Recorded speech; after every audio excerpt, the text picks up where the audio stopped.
Nós temos um problema no Brasil, que eu acho que é um problema latente, é um problema de 100% do Brasil, que é um problema de segurança pública, certo?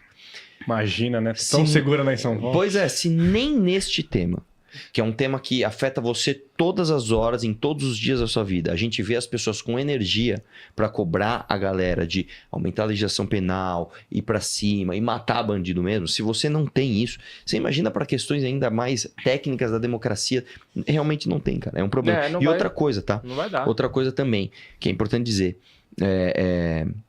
que eu acho que faz toda a diferença, né? Quando você fala de bet, quando você fala de situação econômica do Brasil, não dá para você não entender o Brasil como um todo e entender que o problema de segurança pública nosso afeta diretamente a nossa economia. Afeta diretamente. Nós nunca vamos ter grandes investidores, nós nunca vamos ter um país próspero economicamente enquanto a gente tiver estes absurdos acontecendo. O cara tá dando um rolê de bicicleta ali, acho que foi no Parque do Povo, eu nem lembro agora. De repente o cara vai dar um tiro nele, sai fora e já era, velho. Como assim, cara? Como assim, bro? Num lugar, né, que você fala assim, pô, cara, aqui eu tô seguro, né, cara? Exatamente. E à luz do dia. Irmão, como é que pode isso, brother? Como é que pode? Quem é que um dia... E aí, vamos lá. A gente não pode deixar essa bandeira cair na mão das caricaturas. Não pode vir um sargento farrur com um bigode gigante, né, todo caricato, porque aí ele transforma uma pauta legítima e séria numa caricatura do que deveria ser. Então, uma coisa também que a gente está fazendo, cara, e isso é também enxergar o Brasil a longo prazo, é falar dessa forma que a gente está falando, sem falsa indignação, falar assim, calmamente, falar sério, que nós temos que normalizar a guerra contra o crime organizado. Não, e contra o desorganizado também.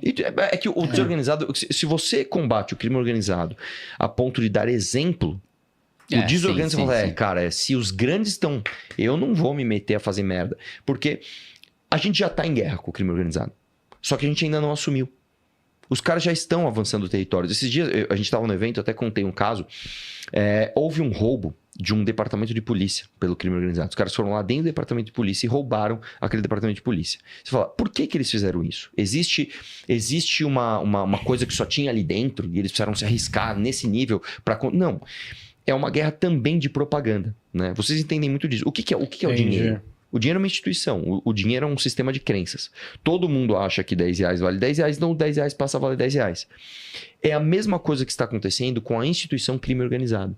A polícia não é uma pessoa, a polícia não é um prédio, a polícia é uma instituição que está se enfraquecendo na cabeça das pessoas, enquanto a instituição crime organizado se fortalece na cabeça, principalmente do jovem periférico, como um meio de acesso a novinhas, moto, carro, e não sei o que lá. Bom, eu quero uma novinha sentando em mim. Já sei, vou entrar para o crime organizado. Não, até mesmo esse relato que você falou, eu acho que transfere na cabeça da pessoa que, tipo assim, cara, se os caras estão invadindo a polícia, então nem é tão perigoso assim ficar contra a polícia. Exatamente. É uma grande propaganda. Então, eu acho que a gente tinha que fazer igual o Bukele fez em El Salvador. Nós vamos institucionalizar uma guerra contra o crime organizado, onde nós vamos construir um presídio igual o Secote. O cara vai dormir no concreto. Mas não tem colchão de travesseiro. Não tem, usa o próprio braço. É luz branca acesa 24 horas por dia.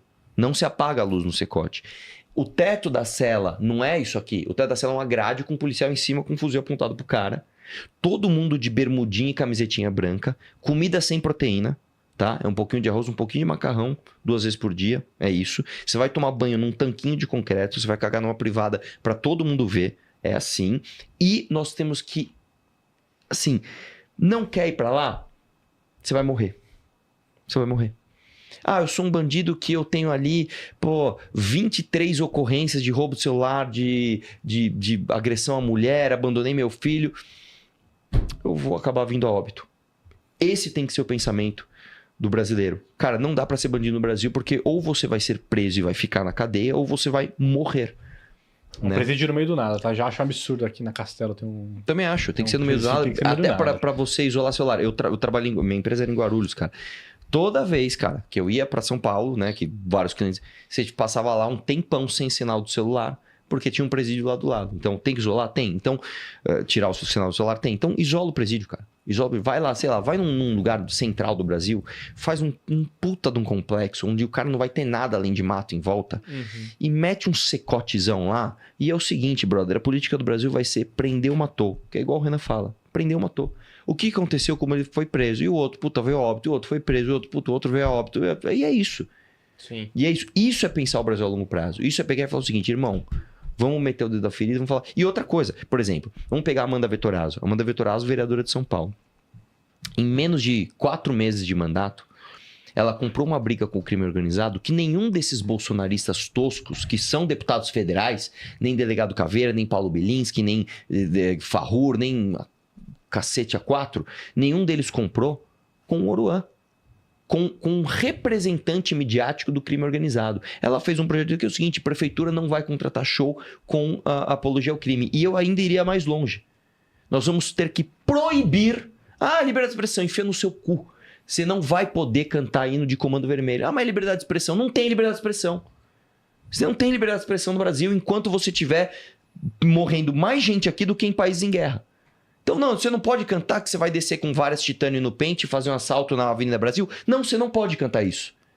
Eu não posso pedir liberdade pro meu papai, que é o Marcinho. Não, você não pode. Você vai ser preso se você fizer isso. Então, quem é que comprou essa briga de verdade?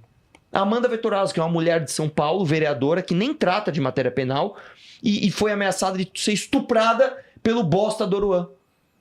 E aí, cadê o Nicolas? Cadê a galera Bolsonaro? Cadê os delegados puta que pariu pra defender ela? Aí não tem porque ela é do MBL. Então essa galera não compra essa agenda de verdade. A agenda de verdade prendeu, matou, até devia ter vindo com a camiseta aqui. A gente tem uma camiseta que assim, é prendeu, matou. Essa agenda é nossa e nós vamos fazer com que essa guerra aconteça. Nós queremos guerra com o crime organizado. Ponto final. Isso sim é ter visão de Brasil, não é... nossa, agora o novo presidente da Câmara aqui vai fazer o Brasil bombar, hein? Mete um foguetinho no Twitter aí. Se fuder, cara. Não, mas eu acho uma coisa importante. Desculpa, YouTube. Tá tudo bem. Desculpa, YouTube. Às vezes ele é assim, né? Por todo o algoritmo vai ficar maluco. Uma coisa importante de falar. Quando a gente fala guerra, a gente tratar a organização criminosa como um inimigo estrangeiro, como uma invasão. Tem outro país nos invadindo. Vamos pegar hipoteticamente o Paraguai. Mas segundo o nosso governo não é terrorista. Tem um exato. Tem mais esse absurdo. Puta que pariu. A gente... Vem o governo americano oferecer dinheiro, oferecer ajuda pro governo brasileiro para falar, olha, nós vamos considerar, né? O PCC e o Comando Vermelho. PCC e o Comando Vermelho, porque são organizações criminosas transnacionais terroristas. A Secretaria de Segurança de São Paulo, DERIT, manda pro Ministério da Justiça um relatório mostrando que o PCC tem parceria com o Hezbollah. E o Ministério da Justiça do Brasil fala, não, a gente não vai considerar a organização terrorista. E... Vamos lá, reforçando. Quando a gente fala guerra, é tratar como uma invasão estrangeira. É de fato você estar em guerra e você matar aquele sujeito sem o mesmo direito que um cidadão comum. Existe um instituto, um instrumento jurídico chamado direito penal do inimigo, que é justamente construído para você enfrentar organização criminosa. Olha, independentemente dos atos que você cometeu, a gente não vai analisar só os crimes que você cometeu. A gente vai analisar se você é faccionado ou se você não é faccionado. A partir do momento que você é um faccionado, você não tem os mesmos direitos pela lei, você não tem direito ao mesmo rito legal, às mesmas garantias que um cidadão comum. E você, dentro da regra do que o Arthur colocou, você vai morrer ou você vai ficar preso o resto da sua vida. E mais do que isso assim, teve... Isso eu acho... Pra mim, eu sinto que quando eu falo isso, as pessoas não têm o mesmo impacto do que eu tive quando eu li esse estudo. Que, cara, um estudo feito, assim, 2023, um pesquisador em economia do crime chamado Pérez Chiquida, mostrou que, assim, primeiro, a maior parte dos criminosos, diferente do discurso de esquerda, do pobre coitado, do fudido e tal, rouba por causa de ganho fácil, segundo eles próprios. 400 criminosos presos foram entrevistados e a maioria falou, eu fui pro crime por causa de ganho fácil. Sabe um dos top 5 razões? Eu queria viver uma aventura. Entra no que o Arthur falou da romantização, da idealização, de você ver, do cara crescer vendo o crime organizado como uma referência. Uhum. Como se fosse assim, é o substituto do pai dele, a inspiração de vida dele é ver o cara do crime organizado. Um estilo de vida. Ali, é o estilo de vida. E aí, quando a gente fala de prender e matar, 80% dos criminosos falam, se tivesse pena de morte e prisão perpétua, a gente não teria cometido crime. 80% dos criminosos. Não é um acadêmico, não é a Secretaria de Segurança Pública, não é especialista. É o próprio cara falando. E você sabe qual que é o rendimento? Você está falando de investimento aqui e tal. Sabe qual que é o rendimento líquido, mensal, médio de um bandido no estado de São Paulo? R$40 mil por mês. Nossa. Limpo, porque o cara não vai pagar imposto do celular que ele roubou. Limpo. R$40 mil por mês. E aí o cara tem 14, 15 passagens e só é preso quando ele comete um homicídio tão grotesco que ganha repercussão nacional. Aí vem o Lewandowski e fala, o judiciário solta porque a polícia prende mal. Porque a polícia, ela só prende, polícia militar, só prende um cara que vai pra audiência de custódia em flagrante. Então, não é que a polícia, ela não tem escolha.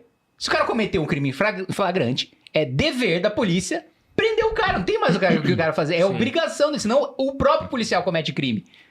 Então, cara, um negócio muito complexo e triste, porque, a vida já é mó dura, já é mó difícil, tem que trabalhar, tem que fazer um monte de coisa, tem que ficar se preocupando com um vagabundo, tentando eu não sei se você viu aquele vídeo da menina falando, pelo amor de Deus, não leve, eu batalhei muito por isso. Exato. A menina vai ficar 9 meses pagando um negócio que o cara roubou. Não, a gente trabalhava ali na redondeza ali que vocês falaram ali do Parque do Povo, né? Do Parque do Povo ali e tudo mais, e a gente tá com o escritório lá agora, cara, e toda vez que a gente vai pra lá é uma apreensão que fala assim, cara, tá muito mais perigoso do que na época que a gente tava lá. Aumentou muito, acho que a região Faria Lima, ali, Pinheiros, é um dos, tipo assim, que tem mais ocorrência de assalto, de coisa, a gente já viu relato de pessoa falando que tava almoçando e a galera invade o restaurante e passa sacola, põe aí, acabou. Cara, eu acho o seguinte, a partir do momento que a gente normalizou que existem territórios brasileiros que a polícia não entra, você normalizou que existe uma invasão estrangeira.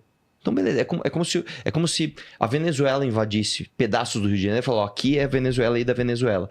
E aí nós temos ministros de Estado, você pega a Aniele Franco, andando sem capacete dentro de uma comunidade, sorrindo e falando, aqui não se usa capacete. É como se... É exatamente isso. A lei não funciona aqui, gente.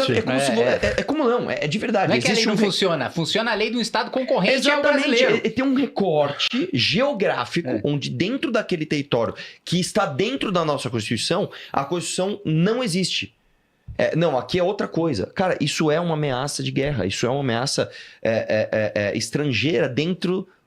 É uma ameaça estrangeira por brasileiros, entre aspas aqui. Sim. Você tem, de fato, domínio de territórios inteiros por crime organizado. E foi assim que El Salvador começou a degringolar. Pra você ter uma ideia, cara, em El Salvador, eles chegaram a ter 88% do seu território dominado pela criminalidade. E quando o Bukele falou o seguinte, agora nós vamos recuperar esses territórios, e isso é uma coisa importante de todo mundo entender, é uma guerra também midiática. O cara foi lá quebrar lápide com o número 18, que era da gangue lá 18. Aí você fala, mas por que o cara já tá morto, é uma lápide? Não interessa. Cara, eu fiz isso, eu vi isso. Eu estava na Cracolândia um dia, filmando a Cracolândia. Você olha nas paredes, 1533. 1533, o que é 1533? É PCC. São as letras do PCC, né? O 15 é o P, o 33 é o C e o C, PCC. Cara, o que você tem que fazer? Você pichou 1533, você vai preso. Ah, mas... Você vai preso, cara. Porque se institucionalizou que você ter um símbolo de 1533 é uma proteção de uma instituição paralela ao Estado que nós temos hoje, constitucional. Então, nós temos que acabar com esse imaginário. É uma guerra completa, né? Você não pode, e de guerra de Ucrânia eu entendo, hein? Você não pode ir na Rússia hoje com uma camiseta da Ucrânia. Pegou, hein? Você não pode ir pra Ucrânia hoje com uma camiseta da Rússia. Sim. Ah, mas é só a camiseta do... Não, você não, porque nós estamos em guerra com esses caras. Então nós não podemos ter, num estado que está em guerra com o crime organizado, artistas cantando o hino das facções para crianças, velho. É uma guerra completa. Ou você assume a guerra e vai para cima ou esquece. E aí nós temos aí um outro problema também. Deixa eu só colocar uma adendo nisso aí. Tanto é midiática e tanto o PCC entendeu a importância da guerra midiática que o Ministério Público de São Paulo, um pouco tempo atrás, estourou uma operação e prendeu. Ele descobriu o seguinte: primeiro, há muito tempo já o Ministério Público, a Secretaria de Segurança já sabe que tem a divisão das gravatas, que é advogado, promotor, juiz, cujo cursinho foi pago pelo PCC, que o cara passou num concurso sobre o escritório de advocacia financiado pelo PCC para defender o PCC. Tem a divisão dos jalecos, que é médico e enfermeiro, formado pelo PCC para atender o PCC. E descobriram a nova divisão recente, que é a divisão de ONG e de produção de filme para fazer a defesa do PCC, para destruir a reputação de juiz e de promotor e de policial que combate facção criminosa. A operação chama Grito Falso. E por quê? Porque o PCC, essa ONG ligada ao PCC, conseguiu articular a produção de um documentário chamado O Grito, que foi pro Netflix, sobre as condições carcerárias, falando de maneira genérica, o pobre coitado que furtou isso aqui, dali, e tá preso em condições desumanas, mas na prática é uma peça de propaganda para beneficiar o crime organizado. E uma peça de propaganda não é uma peça de propaganda qualquer, é uma peça de propaganda com alcance na maior plataforma de streaming, com depoimento do presidente do Supremo Tribunal Federal e do ministro da Justiça pro documentário. Então, assim, é essa dimensão que o crime organizado está entendendo que precisa tomar, assim, como gerar um sentimento de... É como se de fato fosse uma nação, eles estão gerando um sentimento de patriotismo em relação ao PCC. Em relação ao, eu pertenço a essa comunidade com esse estilo de vida e com esses valores, chamado PCC. É, de fato, você normalizar e criar a crença de que tá tudo bem, existe um outro estado paralelo que se chama PCC e que a gente convive com ele e que, mano, é uma disputa, que Coca-Cola e Pepsi aqui, pô, tem o estado brasileiro e tem o PCC.